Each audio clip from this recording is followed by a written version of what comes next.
X. Perfecto.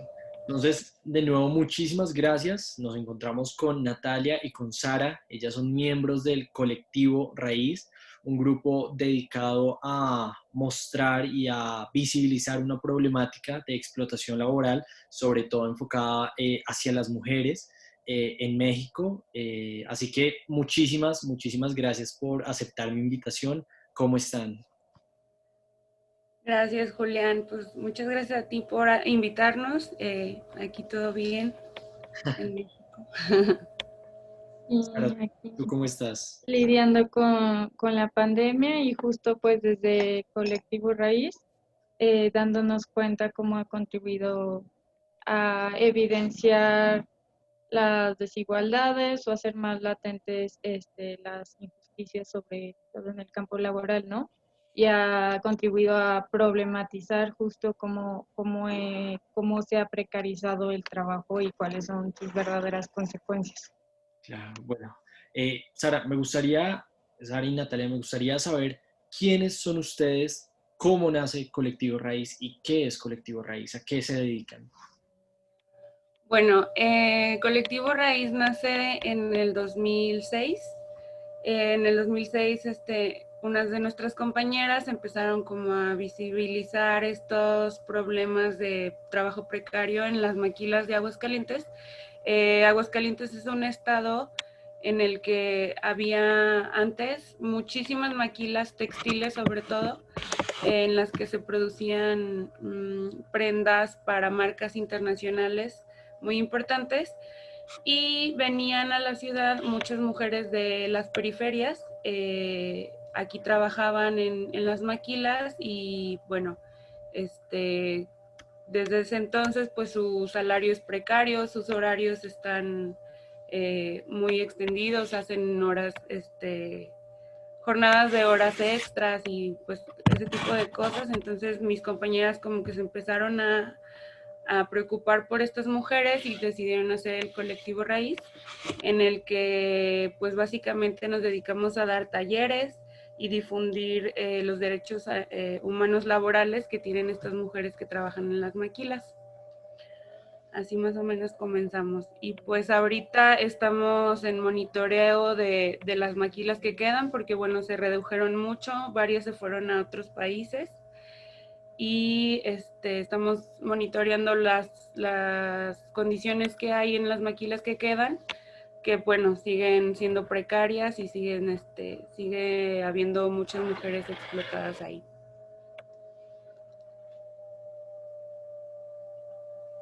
Sara, no sé si quieras comentar algo.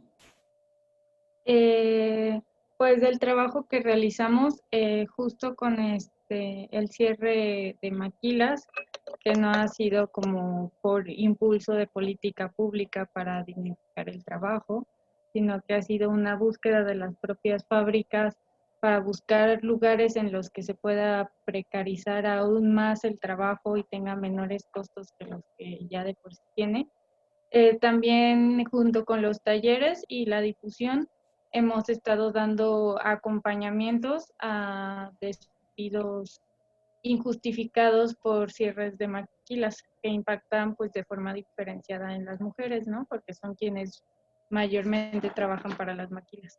Claro, y es que justamente, de acuerdo a la investigación que he estado realizando, las maquilas se han convertido en un foco de desigualdad y es que a pesar de que realizan muchas veces las mismas labores, tienen salarios menores a los de sus contrapartes, a los hombres que también trabajan en estos lugares y están en unas condiciones bastante negativas. Según varios informes que había leído, por ejemplo, al momento de realizar contrataciones, se hablan de que se contratan específicamente a mujeres que no tengan estudio, ya que son más dóciles y es más fácil trabajar con ellas. Me gustaría que nos contaran un poco más acerca de esos proyectos que ustedes llevan a cabo, de qué manera realizan los talleres y de qué manera hacen acompañamiento a esos despidos injustificados. Bueno, ahorita por las cuestiones de la emergencia sanitaria y todo esto, como que paramos un poco las actividades presenciales, pero antes hacíamos talleres las comunidades de las que vienen las mujeres a la ciudad, las periferias, a veces íbamos y pues se les hacía como una exposición de los derechos básicos, que pues son los que ellas casi nunca conocen, que son como el salario, cómo debe estar compuesto, cuál es el salario mínimo, que ellas tienen derecho a pedir permisos, a incapacidades por enfermedades, a vacaciones, a aguinaldo, y pues todos estos derechos que son, pues no se respetan en las fábricas.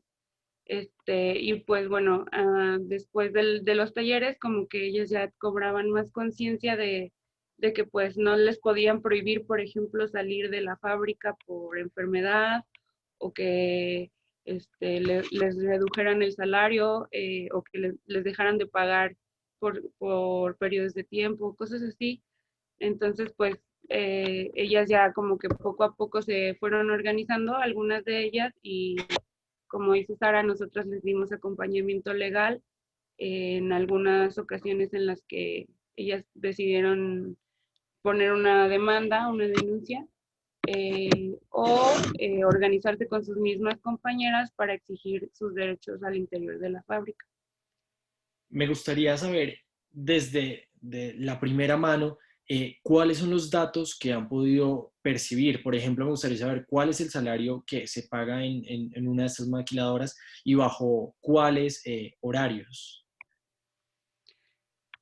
Eh, por lo general trabajan como de 7 de la mañana a 6 de la tarde, pero además de esto están en el transporte de su comunidad hacia la ciudad como aproximadamente 1 hora de traslado, o sea que serían 11 horas fuera de su casa, y por esto les pagan, me parece que son como 300 y algo a la semana. ¿Tú te acuerdas bien, Sara?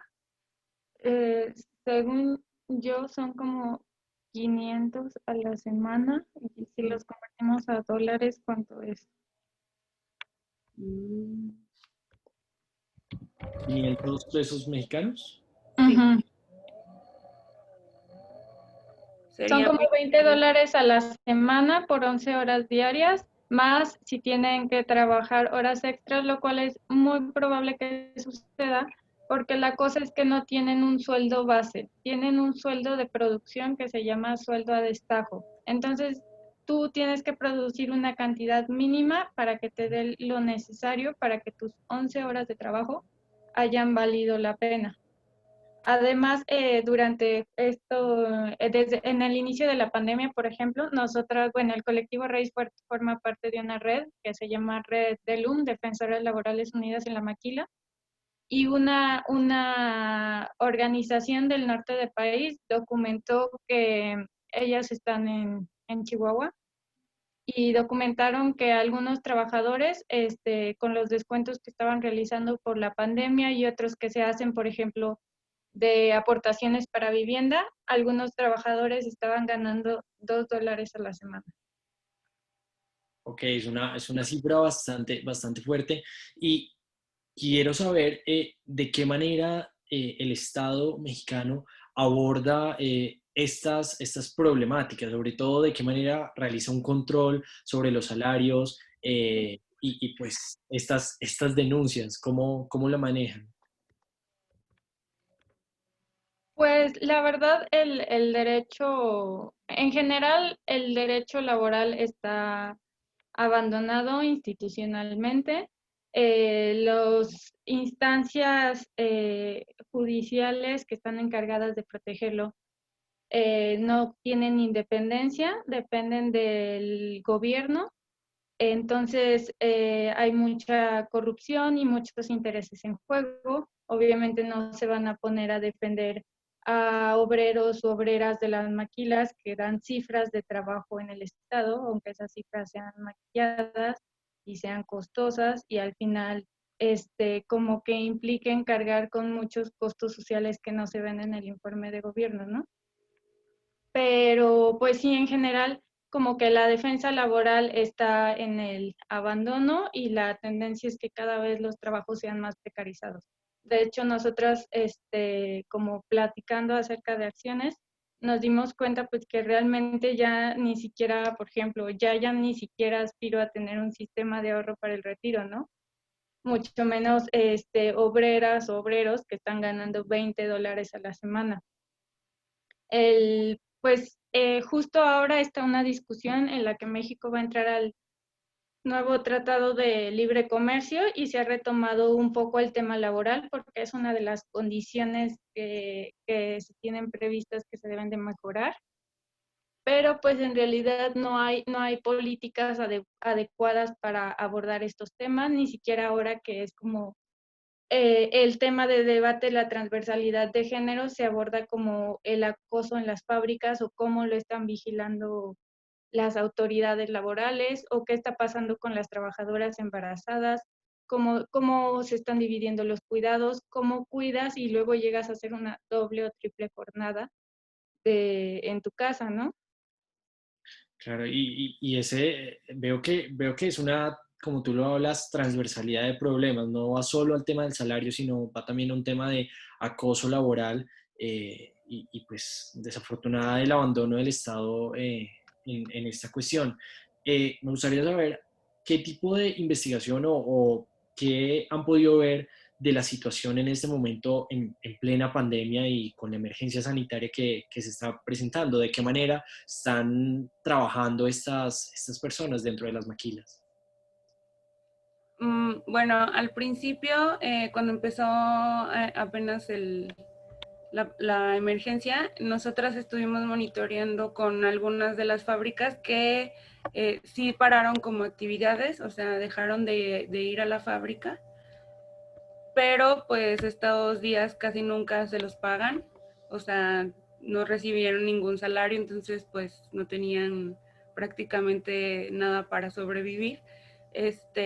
Y después de como unas tres semanas o cuatro, comenzaron a ir a las fábricas y a seguir trabajando.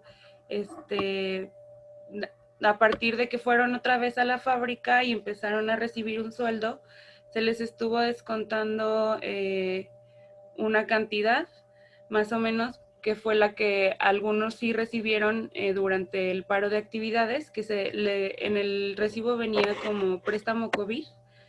Entonces prácticamente les estaban cobrando el dinero que les habían dado durante la suspensión de actividades. Había sido como un pago adelantado, pero que luego se les iba cobrando progresivamente, ¿sí? Así es. Pero sin acuerdo previo a las y los trabajadores jamás les dijeron como, te vamos a reducir el salario, te vamos a mandar trabajo a casa y todavía en 2, 3 meses cuando tú vuelvas a la fábrica en plena crisis económica, vas a tener o que trabajar horas extra o que trabajar lo mismo y ganar menos. Además, eso no es completamente ilegal porque las autoridades laborales emitieron acuerdos o pronunciamientos en los que se establecía que no se podían hacer recortes al salario derivados de la pandemia.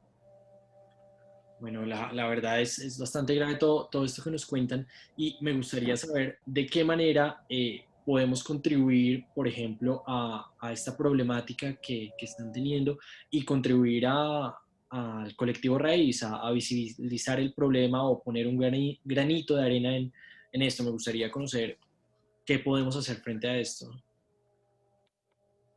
Bueno, yo creo que lo principal es seguir difundiendo la información para los y las trabajadoras en cuanto a sus derechos laborales, que ellas los conozcan y sepan que hay instancias a las que se pueden acercar para que les ayuden a que sus derechos sean respetados, sobre todo estos como el de salario y otras prestaciones de ley, y pues seguir denunciando en los medios y en las redes las problemáticas a las que se enfrentan las trabajadoras. Sí, justo problematizar las condiciones en las que se está produciendo empleos y en las que se está produciendo nuestra ropa o artículos de consumo que al final tienen un gran impacto social y ambiental. Por ejemplo, aquí en México hay casos documentados de justo maquilas que han contaminado ríos de las comunidades. Entonces dejan comunidades con toda la violencia que acarrea una fábrica y tener una carga de trabajo como tan poco natural, y además con la violencia que significa tener tu acceso, tu derecho humano al agua pues restringido, porque esa agua se está yendo para hacer un pantalón por el que a ti te dan $1 y que terminan vendiendo en $20, ¿no? Claro que sí. De hecho, finalmente la industria textil es una de las más, la segunda industria más contaminante del mundo después del petróleo, y de eso también vamos a estar hablando en el canal acerca del impacto ambiental que generan las maquilas. Entonces, Sara, Natalia, les agradezco muchísimo por esto. Ojalá que sigan con ese trabajo tan bonito que estén haciendo, y de verdad les deseo lo mejor. Vamos a estar ahí visibilizando y ayudando a todas estas publicaciones, y les mando un fuerte saludo y abrazo desde Colombia y espero que les vaya muy bien. Muchas gracias, igual para ti. Gracias.